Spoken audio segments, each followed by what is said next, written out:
We'll bring them in shortly, but first we want to tell you how this all started. It began in Iowa. The Dubuque County Sheriff's Office says a 32-year-old woman was found dead in Lamont, south of Dubuque. Her 13-year-old daughter and 5-month-old baby weren't there. Authorities say the children were with the person of interest in the Iowa homicide, 38-year-old Alexander Grunke. Court records indicate he's the mother's ex-boyfriend. Investigators say Grunke drove them to Dane County and was later chased by law enforcement in Albion near Stoughton. We do know they dropped the baby off with an acquaintance before that chase. Rachel Perry picks up the story from here. Rachel. Good.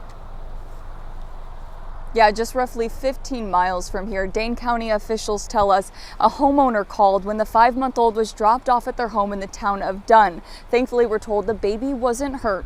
After that, things get a bit complicated. Now, here's a timeline of what we know so far.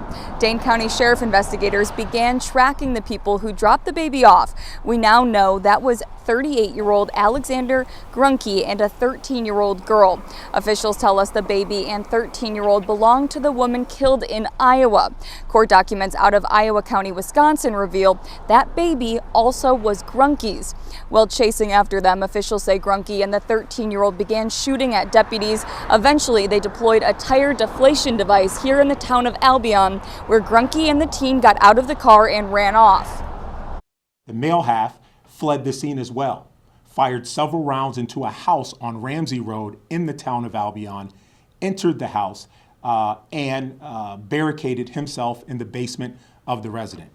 This male was later identified as Alexander C. Grunke. Inside of the house was a family. We're told as this was happening, Grunke broke into a home here on Ramsey Road several hours later, and he was found dead in the basement. Investigators believe he committed suicide. Now, there's so much more to get into with this case, including how Grunke forced his way into that family's home, what happened inside, and his lengthy criminal history. We'll have all that coming up tonight at 4:35 and 6, so stick with us. For now, live in the town of Albion, Rachel Perry, 27 News. Rachel, thank you for that update. And as she mentioned, there's a lot going on with this case. 27 News is working to break it all down. Like we mentioned at the top of this newscast, we do have team coverage tonight. At 4:30, we'll hear from Chloe Morrissey, who has you covered on what we know about the suspect, Alexander Grunke.